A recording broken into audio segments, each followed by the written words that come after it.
do you actually maintain that, and not just maintain a certain level of intensity, but also increase it each time? I think it's the curation, like the intention. I mean, you have a yoga practice, right? You know that you can have practice without intention. Yeah. And you don't get the full benefit of the practice. But if you set an intention and you set that intention, then you can really focus on a particular nuanced result's not the right word. You know, the intended effect or the intended experience. If you're conscious and you're setting those intentions, you've got a much better chance of success of it coming off in the way that you would like it to be. And sometimes it's like nothing you could even perceive it to be, because there are other aspects, like the room is an element, you know, the actual architecture of a building, you know, the environment, the frequency of a certain area that you're in. Like some cities have a certain frequency, like we're in Newcastle last night. Whatever's in the water there, that place seems to be completely rejuvenated. Yeah. Yeah. It was such an incredible experience last night. I was like, is this Newcastle? It was amazing. We had a profound show last night. And it's us as well. I mean, we're kind of pretty much high in openness. We're definitely not at ease. We're not in cruise control, in cruise mode, because we do have to adapt to every environment. Every room's different, especially in the UK. I mean, all the different environments we're playing in, you know, the staging, it does affect the show. Like if the stage is made out of concrete, wood, formica, it all, you know, it all affects the performance, the acoustics, the weather, the geographic location. Yeah. Yeah, so I think just through experience, we've been able to anticipate the outcome. And we know that a lot of it's down to us curating. And not only, it's the preparation as well, the individual preparation. You know, whatever practices, everyone's got different ways of coping and preparing for shows.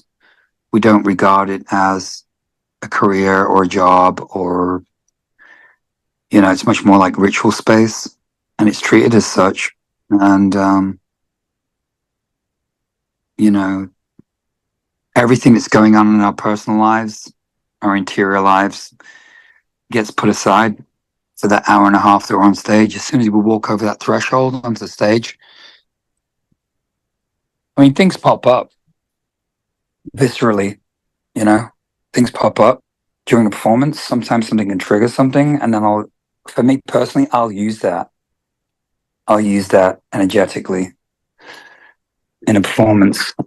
Like in Manchester, it was being brought an Everton shirt. Yeah, I saw that. Which for me is probably the most consistent thing I've had in my life, has been that football, my relationship with that football team that my grandfather took me to see when I was a little 5-year-old. I've had a longer relationship with that than I've had with any partner or parent or friend. It's been the most consistent thing in my life, is Everton Football Club, which is mind-blowing, but that's the truth. Or Bowie. I had a longer relationship with Everton than Bowie. Wow, that's a long time now, isn't it? You know, but again, time is a construct, and you know this. You have practice, so. So you bring a remarkable amount of sensitivity and connectivity to a rock and roll show, because I mean, rock and roll. You see, I go to loads of gigs, and you don't have to bring any of that in, and it can still be pretty good. But you bring a whole different thing in here, don't you? You're pretty in touch with emotionally, also culturally, spiritually. This is what makes the Culkt quite a fascinating band to me. I think it's being okay with being vulnerable, like being okay with not being okay. Like you accept that, and that's been through practice. It's like you accept yourself for who you are, flaws and all. And I try not to edit myself because sometimes you say some stuff comes out your mouth and go, "Did I just really say that?" Yeah. And you got to drop that pretty quickly. You know, you got to drop that. You can't be self-deprecating. Yeah, I mean, you just fall. You'd implode. So I think I just learned that through practice. I think where I really started to get in that zone was working with Ray Manzarek and Robbie Krieger. Ray Manzarek just turned around to me one day and he said, "Look, I know you have great reverence for the Doors and for Morrison and for us, but just be you. You know, let's get to the core of you, and you channel this. Yeah, the material's there, but it's coming through you and your lived experience.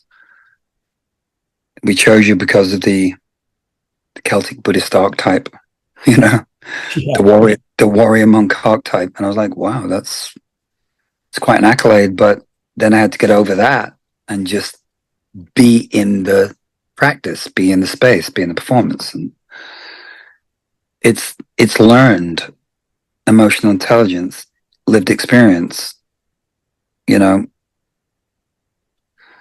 But it's for also, better or worse. Yeah, is sure. it something you had right from the beginning as well, right back to the Southern Death Cult, but you didn't really know you had it then. It was like it wasn't defined.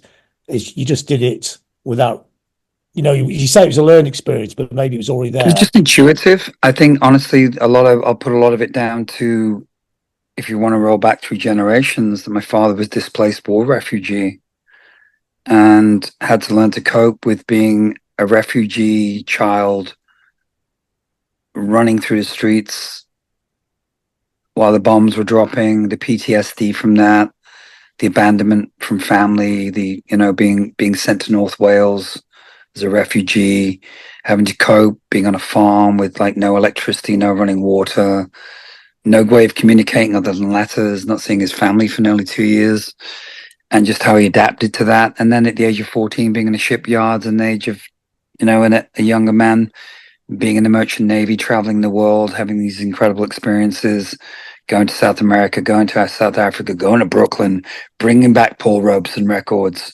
playing them in the house for us, and living in that household. And we constantly moved around because he wasn't settled, and then having parents who lived through that period, playing in bombed out buildings as kids. We always had to be adaptive children. We had to adapt to our environments. And then the times culturally were shifting with velocity.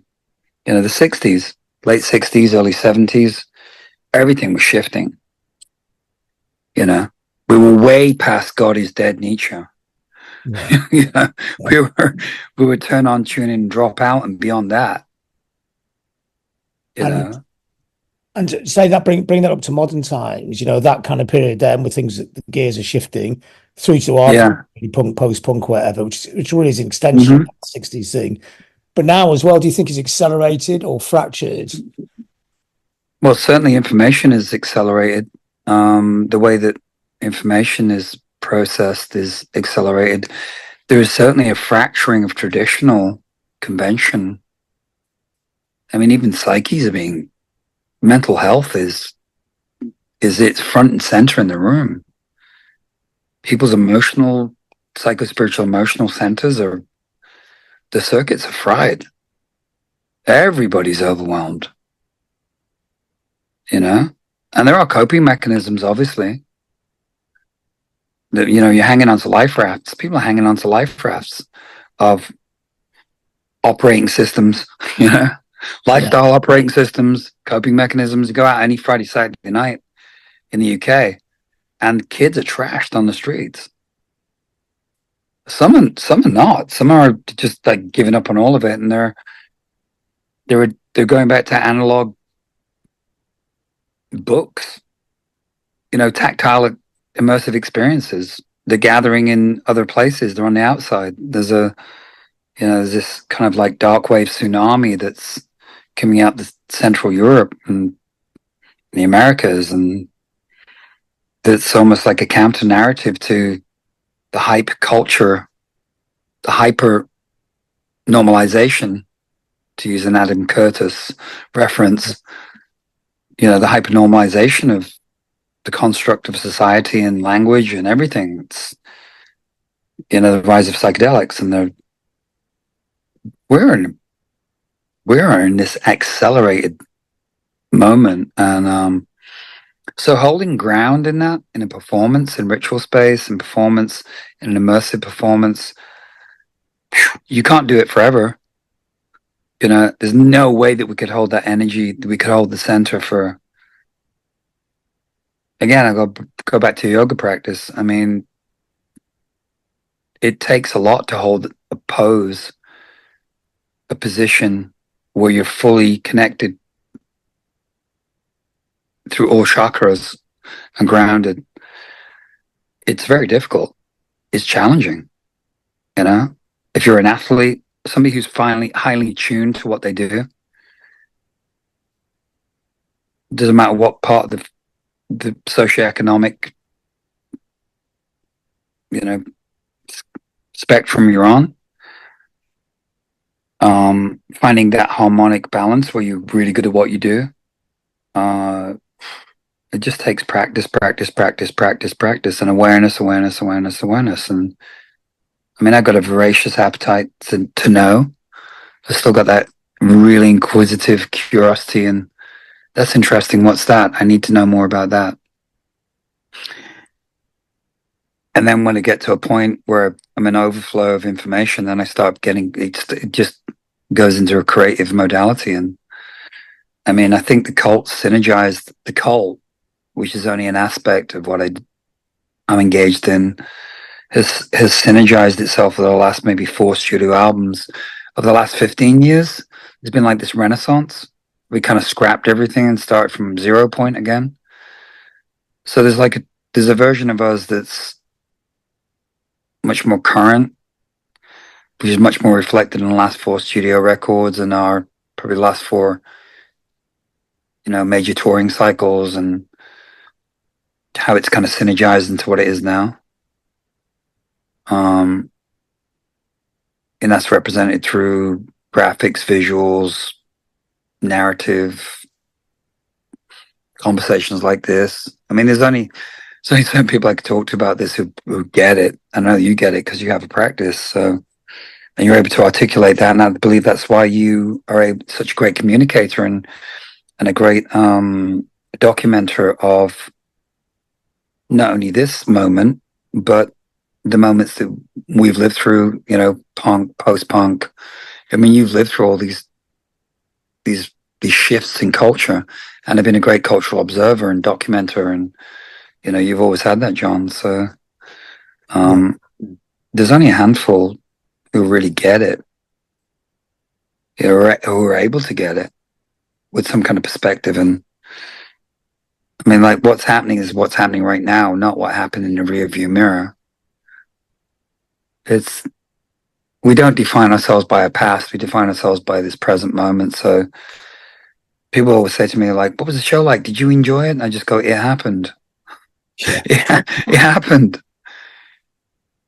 What's happening right now is, I'm much more interested in I'm fully engaged in what's happening in the present moment. Yeah. This what's really interesting about what you do, really, because I mean, the Culkt stands to be a rock band, and a rock band's a very old form, but into it and the way you see it.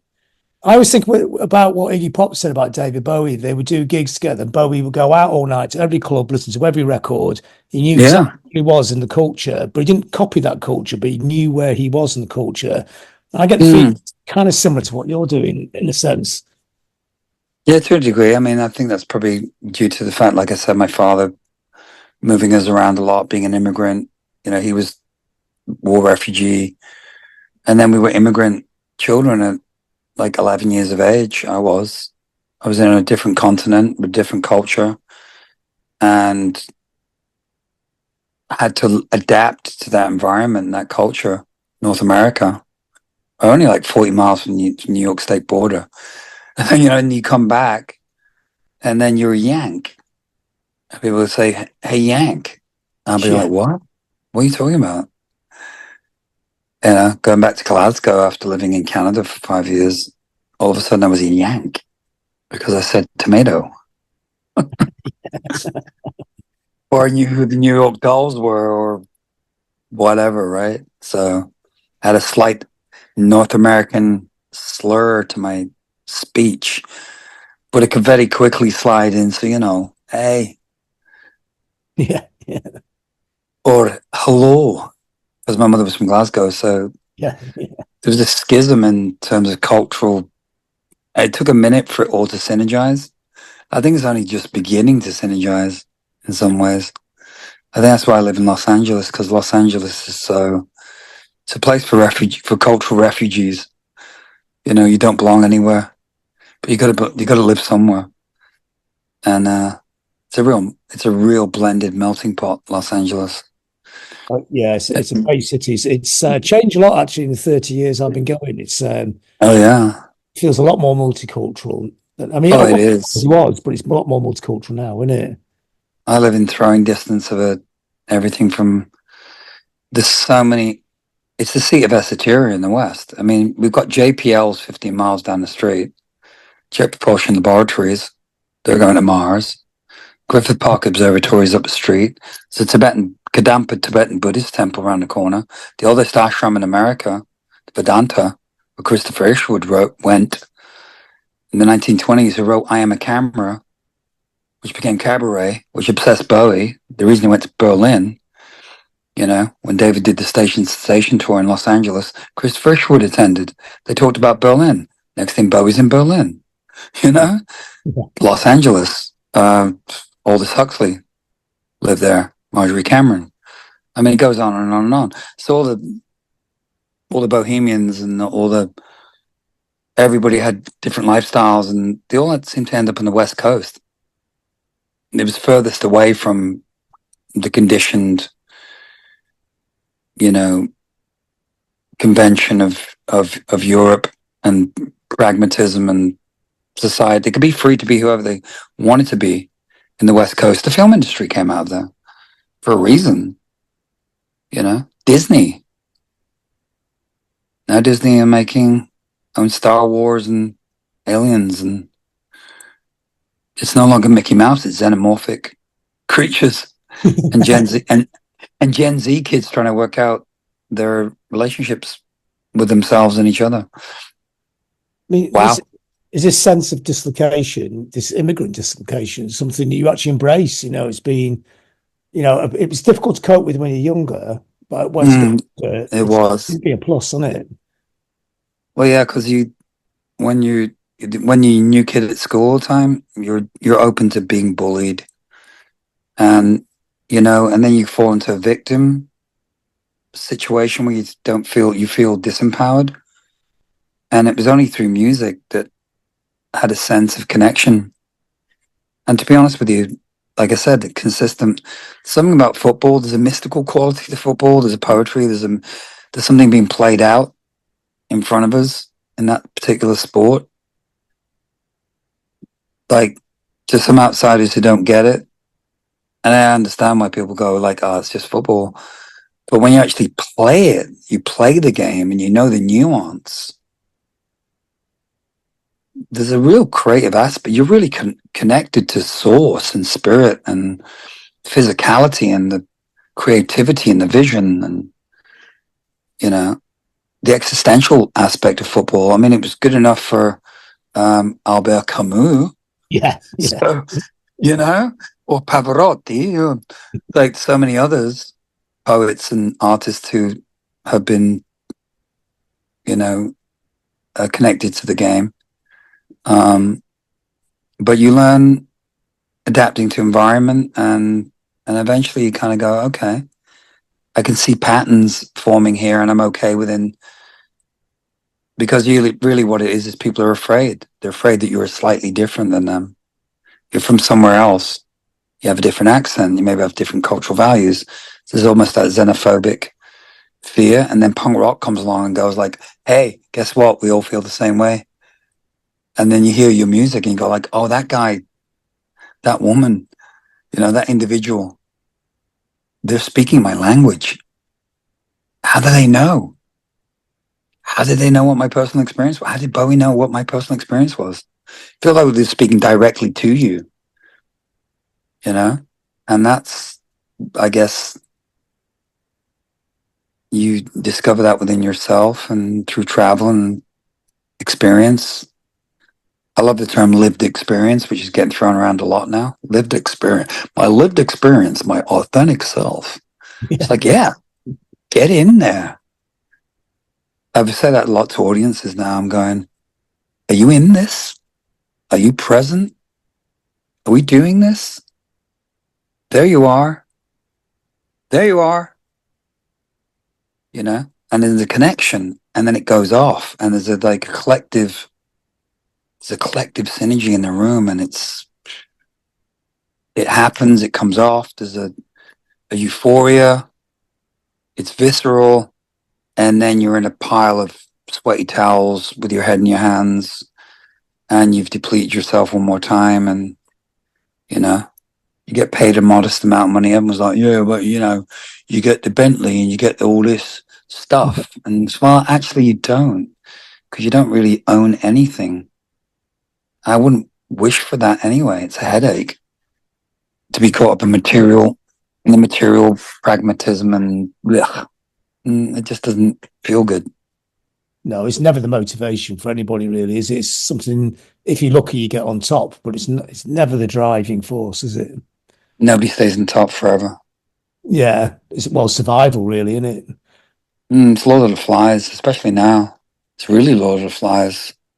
It's just savage out there because there's only so much grazing space left for, especially for, you know, younger artists, emerging artists, those that are just in period of discovery. And I mean, sure, some break through. There's some unicorns that just come through, and they're like, you know, I see like myself in Sudden Death Cop, for example, you know, doing the tube, and Malcolm Maclaren's like, that boy's a sexual threat. And I'm like, what does he mean? Yeah. You know, or you're in Vogue magazine very early on, and then people are projecting and objectifying you in a way that you don't see yourself. I never thought myself as an object, but I think for a lot of the cult's early career, it was the way we looked, and especially the way I looked. You know, you got cheekbones, you look a certain way, people project onto you, they assume they know who you are, there's an over familiarity, you're just trying to work out like songwriting, the process of songwriting, vocabulary, learning. I mean, I had limited vocabulary. I couldn't articulate what I was expressing because I missed out on a lot of major things at school. I was out of school at 17. I mean, I went to school in North America. So when I came back to Britain when I was 16, I was like 2 years behind everybody else at school, you know, in certain subjects. But I kind of excelled in certain things like art, music, literature, English literature I did pretty good in. History I did really good in, but other things, mathematics, arithmetic, I was terrible at. I had some language, you know, I learned a little bit of French in Canada, and so I had like my little bag of things that I knew, and then there's a whole lot of things I didn't know. I think if could go back and do it again, I'd love to be an academic. I would have loved to have been able to go to university and study, you know, I would have loved to go to art school. I would love to maybe go study philosophy or, you know, sociology, but I kind of did that anyway. Yeah, because I mean, what in the cult and the space you created with the cult actually gives you a platform to do that, to talk about that, and bounce those ideas around, which is kind of interesting, isn't it? Because it's not a usual thing that people in rock and roll talk about, is it? Rock and roll people. You mean Yeah. the ones that get caught up in the kind of the buffet?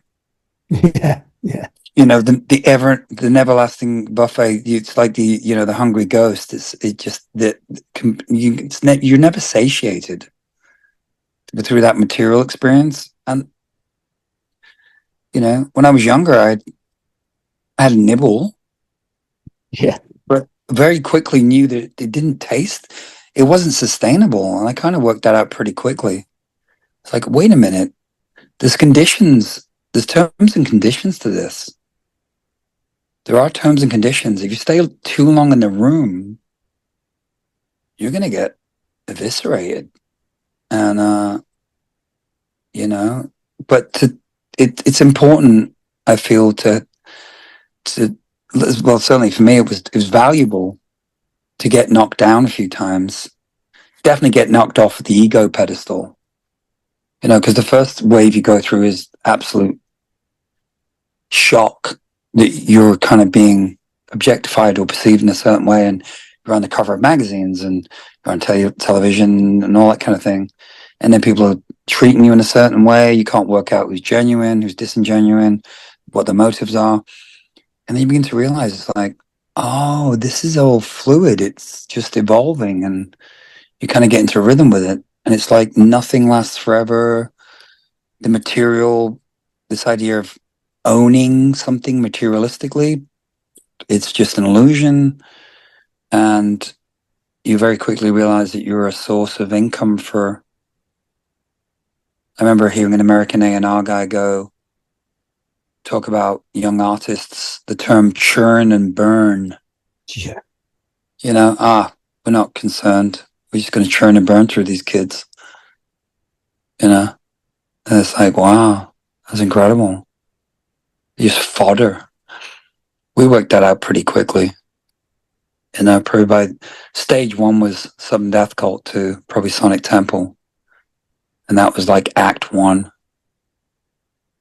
And then it was the full decline from the conscious walking away from all of that, from MTV and career, and just saying no, and like trying to drag it away from.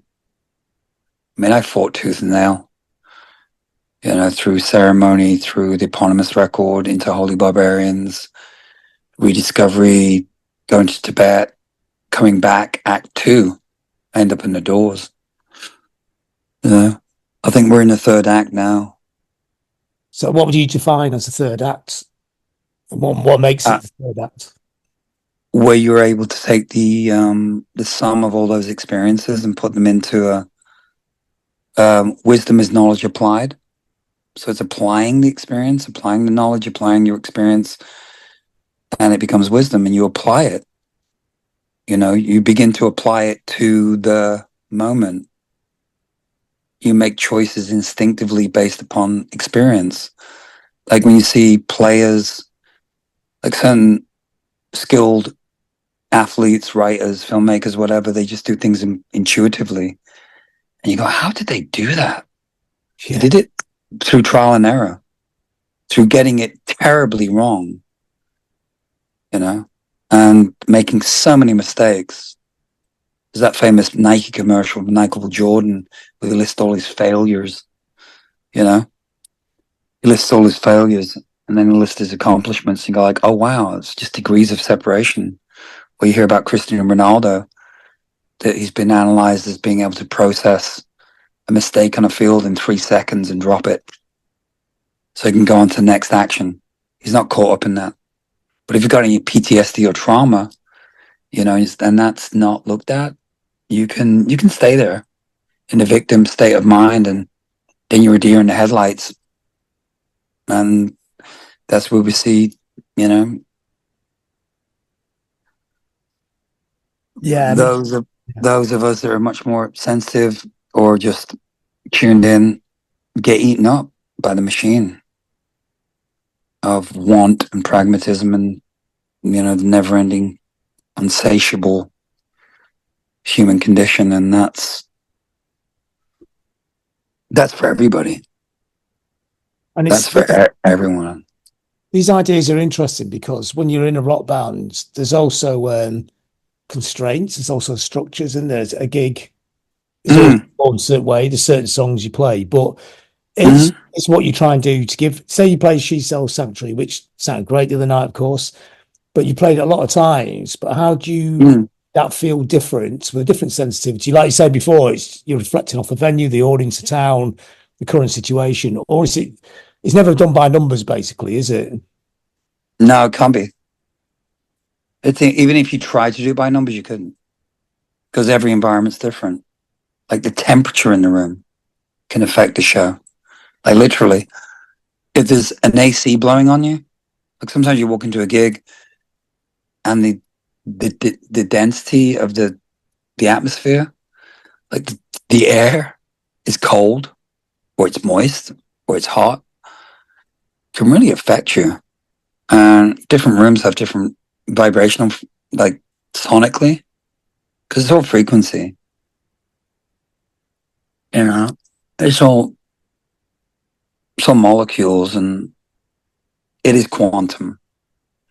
So every moment's different. And with Sanctuary, you just, it's effervescent. That song's effervescent. It's regenerative. It's like a yoga practice. I mean, every time I've been on the mat or I train in dojo, training sessions, every time I train is different. Something slightly more nuanced happens. And even within Sanctuary, there's nuance. Like, we make a mistake in a song, sometimes it will change the whole direction of the song, or something will just pop out. I think one of the most, how can I say this? Like Sweet Soul Sisters become almost like experimental. It's like this canvas that we constantly are changing. We've never played that song the same twice, ever. It's like Billy's playing different kinds of solos. Sometimes I'm riffing on certain things. I get certain themes. I use the platform in the middle of the song for something will pop in my head. It just comes up intuitively. I'll change a lyric, change the nuance lyric. You're singing in the moment, the tone of the voice. Sometimes you're tired. Sometimes you're sick. Sometimes you see something. I was doing an interview with the enemy the other day and I kind of broke down. Something hit me viscerally and I was just kind of a little bit overwhelmed, and I'm exhausted because I haven't really stopped for the last few years post-pandemic. Like everyone, we all went through a real difficult, I don't know, everybody had it. Well, actually, I do know some people had a great time during the pandemic. They just shacked up and were like, this is amazing. Yeah, it depends when you stopped. Well, being in the center of Los Angeles and East LA was pretty hairy. It was pretty hairy, right in the middle of the riots, the BLM riots and everything. Yeah. Just a lot of gunfire every night and so much violence and dystopian creep. Even where we lived, we had Antifa graffiti up and down the streets, and you're thinking, wow, I used to follow Crass. Yeah. Now you're being targeted by self-proclaimed anarcho individuals, and you're like, they have no idea. And in many ways, I'm still a devotee of Crass. I learned valuable lessons from Crass. I mean, I visited them at Dial House a couple of times. I sat in Steve Ignorant's teepee. Oh, yeah. Yeah. They gave me a copy of Black Elk Speaks to read when I went to their house once. I remember they said they were having a meeting in another room, and I said, you just turn up at Dial House, knock on the door, say, come on in. And they were cooking tempura. I'd never eaten Japanese food in my life. I didn't know what tempura was. I knew what chips were. Yeah. Yeah. But they gave me tempura, and I was like, wow, this is... Well, you go to a show, like when I was following Crass, to go like, make yourself useful. Go hand out some badges or international anthem or whatever. Go sell that. Or you help them with the gear. They give you food. Where are you guys sleeping tonight? Let people sleep in the van. It's crazy. Learned a lot from those guys. And still... They had that quest for knowledge and that quest for ideas. It was probably a few decades ahead of their time, wasn't it? Not Yeah, just and they were all different from different walks of life and all had different experiences, and they all kind of brought it together.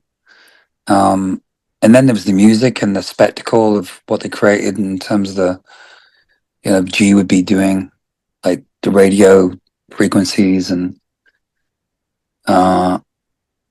but the guitar tones, the drum breaks,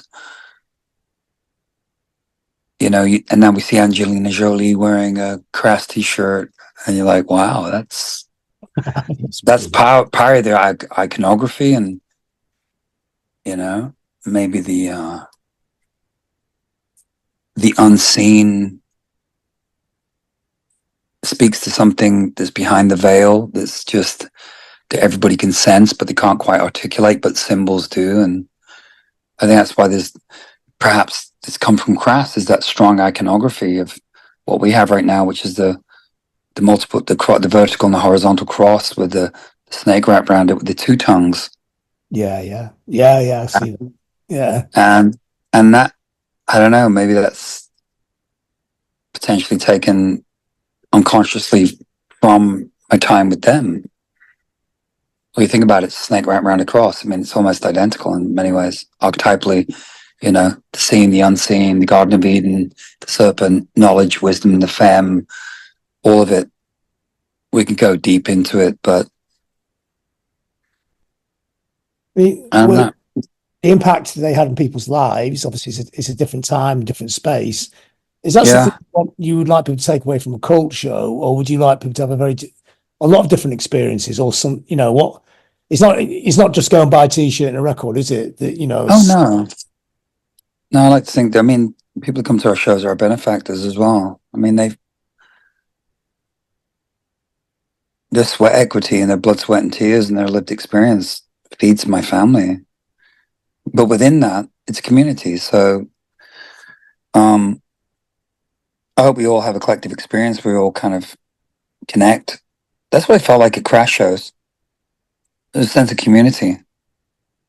They were so integrated with their audience. I mean, they would give you a shirt off the back. So it was incredible. They really took care of all the disenfranchised kids that used to follow the band religiously, which I did do for a period of time, nomadically, when I was homeless, you know. And I like to think there's a collective experience we all have, you know, and that it elevates, or, you know, it can help. I've been to shows that have just transformed me in my life. I've come away and just thought about things differently, or go, my God, that was profound. Just stays with you forever. Like, just certain. I remember going to see the Clash at Glasgow Apollo and seeing Mick Jones throw his white Les Paul up in the air, and with the guitar cable, he just threw it, and he just seemed like it was going to go forever. And as it was coming down, he just turned his back and walked away from it, and the thing just went exploded. I'll never forget that. It was just an act of defiance, and, you know, there it is, just a Zen stick. Yeah.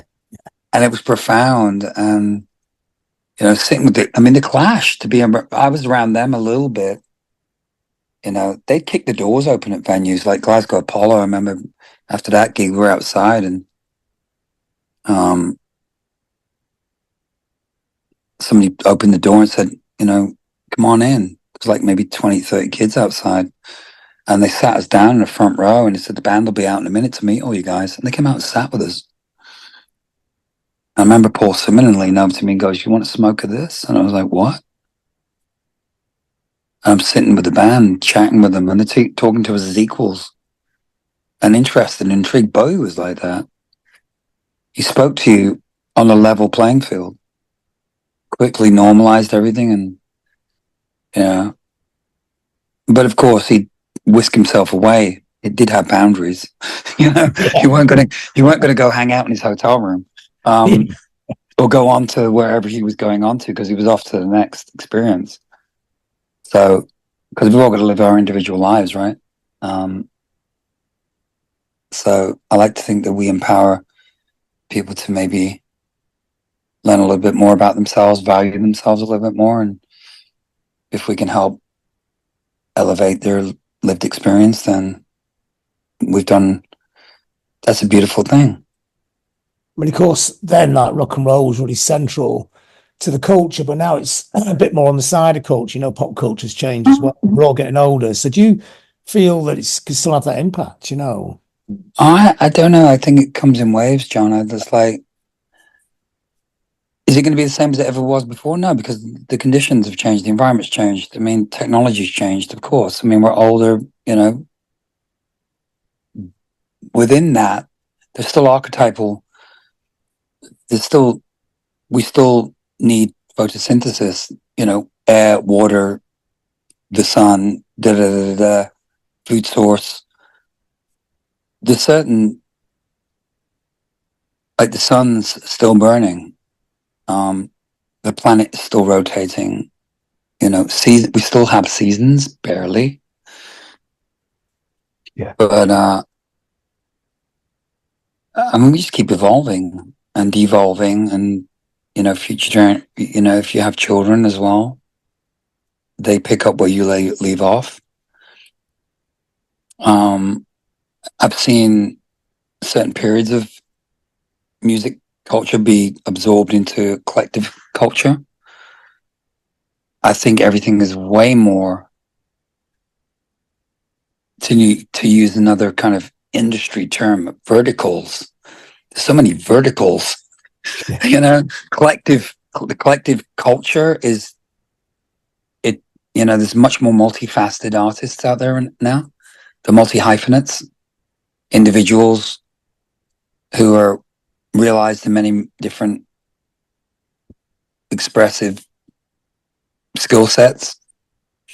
You know, they're not just purely a singer in a band or a guitar player in a band or in a band. They're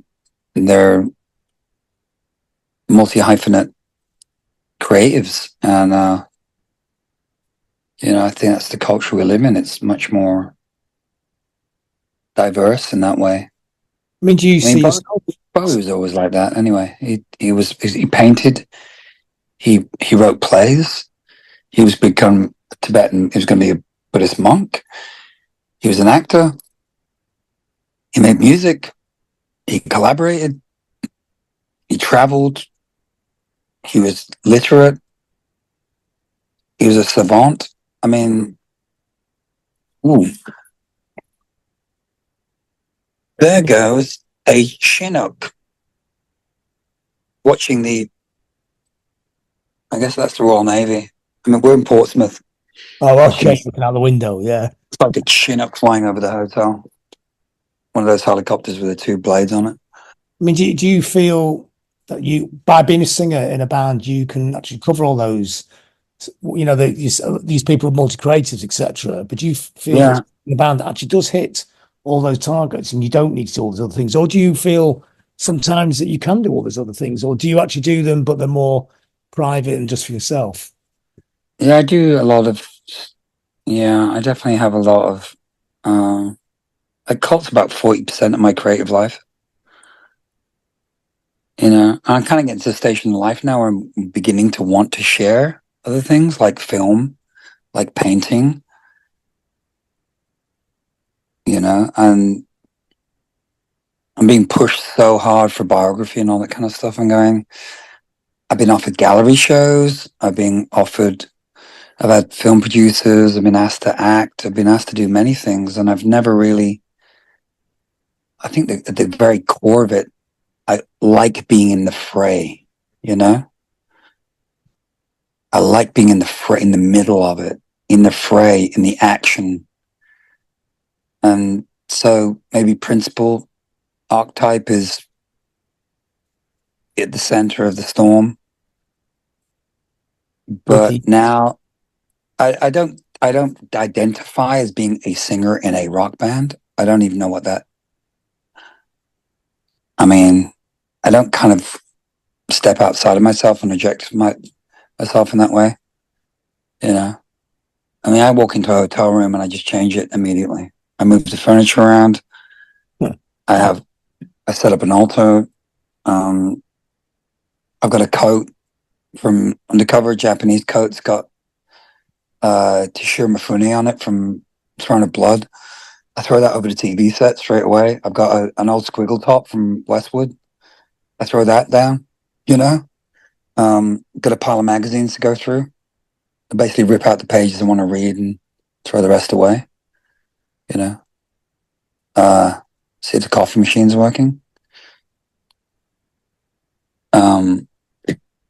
You know, it's a nomadic existence, but I do feel that our time out here it's not coming to an end, but I think we're going to be way more selective going forward, you know, because we do grind it out. I mean, the cult, because we chose the path less trodden, we've had to grind it out for a few decades. And we've had some pretty lean years, and we've been grinding it out or trying to work something out, and now we're coming to this kind of renaissance moment. Yeah. So I feel that we want to have less is more. That's why we're doing things like the Royal Albert Hall, the Roundhouse. It's a very prestige moment, you know. Not to say the Manchester Apollo isn't. Is it even called the Apollo anymore? I don't know what it's called. Yeah, It's still the Apollo. You know, not to say that's not another really. I mean, that was a transcendent gig. It was incredible. But there's something about the Royal Albert Hall that's its location, the design of the building, who stepped on that stage. There's a certain energy in that room, you know.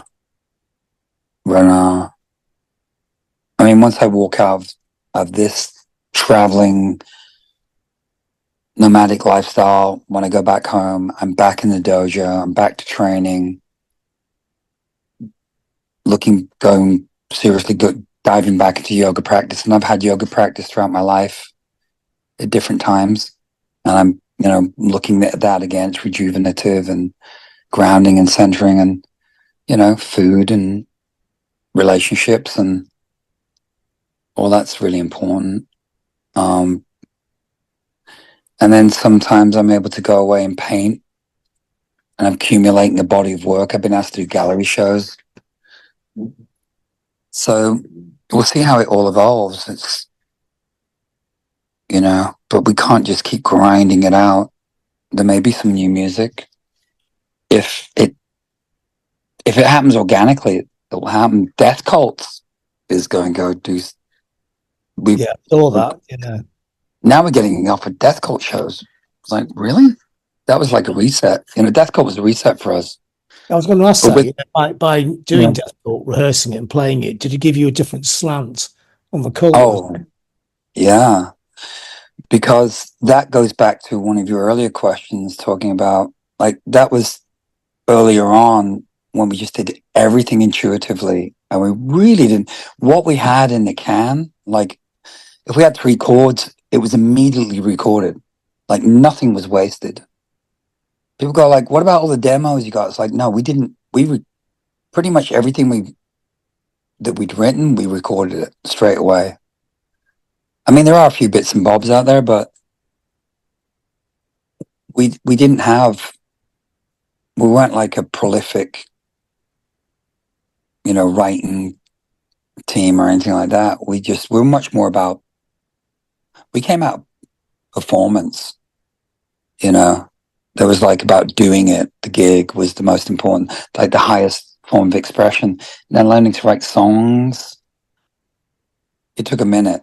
Could I sit down and write a song now? I could sit down with a guitar and write a song in an afternoon, and, you know, I don't know how it would be, but I can do that. I can craft a song, I can craft a lyric. But I feel that, you know, by doing Death Cult, we revisited that, you know, totally intuitive way of creating. You just did what was in the moment, you know, like the way snapshot of that time. Sorry? It's like a snapshot of a time, isn't it, really? Of exactly where you were at the time. The canvas had less on it. It was a blanker slate. And within that, there was infinite possibilities. And by doing Death Cult, kind of reminded us of what that is like as a creative, as a performer. You kind of way more open, you know, and that kind of was great for us because it was helped to strip away a lot of, you know, callous that you build up over the years. You know, you just kind of, the vision becomes a bit blurred, or it just stripped everything away to getting back into that intuitive, don't ask too many questions about it, act much more, it's like a controlled burn now. Yeah. You know, we're not going to burn it to the ground, but we're definitely going to. If there is like a more music from the Culkt, will it be sort of cross-pollinated, not necessarily by the sound of Death Cult, but the way of working with Death Cult? I think so. I feel it's going to come more out of that, and that's why I think this Culkt set that we're playing right now is curated in a certain way, because there's so many different. I mean, we could do like, could we play a 3 hour set? Probably if we were standing still, but this is curated to the operating system of. I think it's really an extension of Death Cult. Death Cult has a lot to do with this set. I mean, playing Resurrection Joe, we're playing Spirit Walker, we're playing, you know, and a lot of the songs are played in the Spirit Death Cult, which is much more bang, impulsive, intuitive. You know, we're not laboring anything. The only thing kind of gets a bit drawn out, perhaps Sweet Soul Sister, but that's like work in progress. I think something's coming out of that song, like I'm singing Cold Turkey in the middle of it. Yeah, I know. Good. And I started putting all that together, and I'm going like, oh, this is the 0 point for what's coming, because I'm really looking at the relationship of Plastic Ono Band, Yoko Ono, John Lennon, how important that was as a cultural moment, the meeting of East and West. You know, there's something in that that's really fascinating, and I think more should be revealed in that. I mean, I'm fascinated with, you know,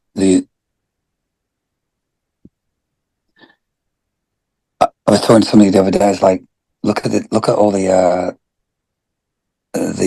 collective archetypal symbology in something like Star Wars. You know, it's Kurosawa, but it's also George Lucas. It's Hollywood. It's you know, it's Bushido. It's, you know, Buddhism. It's Joseph Campbell.